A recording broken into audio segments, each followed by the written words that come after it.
Most people don't stay broke because they don't make enough money. They stay broke because of the way they think about money. And that's the part nobody wants to hear. Because it's easier to blame the job, the economy, the bills, or bad luck.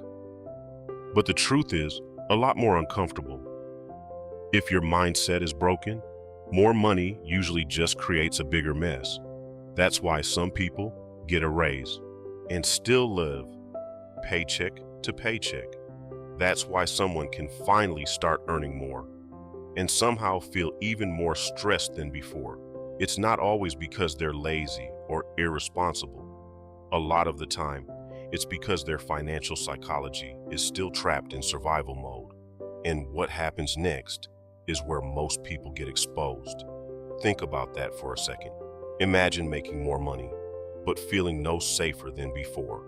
Imagine getting paid more and still feeling like one bad week could ruin everything.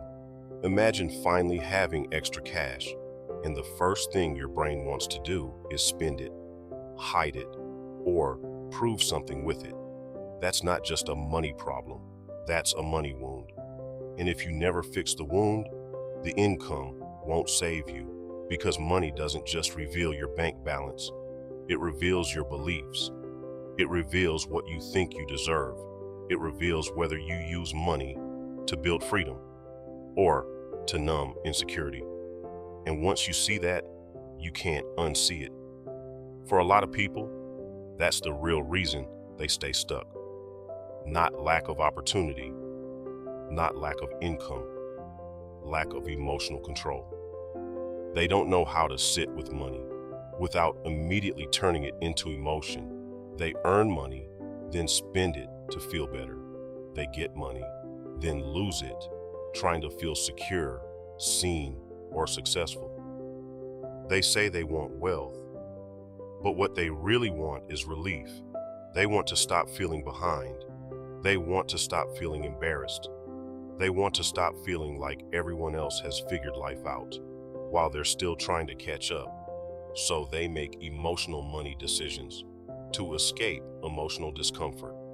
But emotional spending doesn't solve emotional pain. It just gives it a new outfit. And the bill for that outfit always shows up later.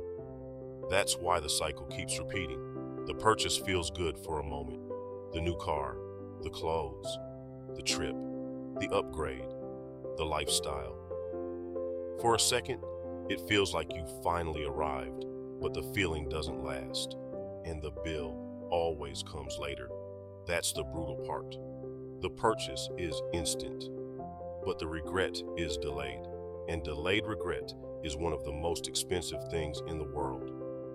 A lot of broke behavior doesn't even look broke. It looks normal. It looks like, I deserve this. It looks like, I work hard. It looks like, I'll start saving next month. It looks like, I can afford it. But deep down, it's often fear. Fear of missing out. Fear of not fitting in. Fear of looking behind. Fear that if you don't buy now, you'll never feel successful. And that fear is exactly what the world profits from. Ads, social media, friends, pressure, comparison. Everything around you is constantly telling you to spend more, upgrade faster, and want what other people have. And if you don't control your mind, the market will control your wallet. That's the game, but here's the good news. If financial psychology can keep you broke, it can also make you rich. The same mind that buys on emotion can learn to build with discipline. The same person who used to overspend can become the person who invests first. The same brain that chased validation can learn to chase freedom. It starts with one question. Am I spending to improve my life? Or am I spending to improve how my life looks? Because the answer changes everything. Rich people and broke people often live in the same city, shop at the same places, and see the same ads, but they don't experience money the same way. To broke psychology, money is temporary. It comes in and it must go out. To wealthy psychology, money is directional. It has a job, it gets assigned, it gets protected, it gets multiplied. That difference is not just income, it's identity. Once you start seeing yourself as someone who handles money well, you start making different decisions automatically. You stop buying to impress. You stop upgrading just because you can. You stop confusing movement with progress. And most importantly, you stop acting like every dollar is supposed to make you happy right now. That's where the real shift begins. Wealth is built by people who can delay reward, people who can sit with discomfort, people who can say, "not now," without feeling like they're missing out.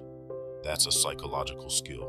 And it matters more than people think, because the moment you learn to control your impulses, your money starts getting a real chance to grow. The less you need people to notice your money, the more your money can actually grow. The less you spend to impress, the more you can invest to expand. The less you chase image, the more you build reality. And that's where freedom starts, not when your income gets bigger, but when your relationship with money gets stronger. So ask yourself this: how much of your spending is actually building your future? And how much of it is just buying somebody else's opinion of your present? Because that answer might be the most important financial truth you hear all year. If money keeps slipping through your hands, maybe the problem is not your income. Maybe the problem is the way you think about money. And once that changes, everything changes. If this hit home, subscribe for more videos on money, mindset, and real financial freedom.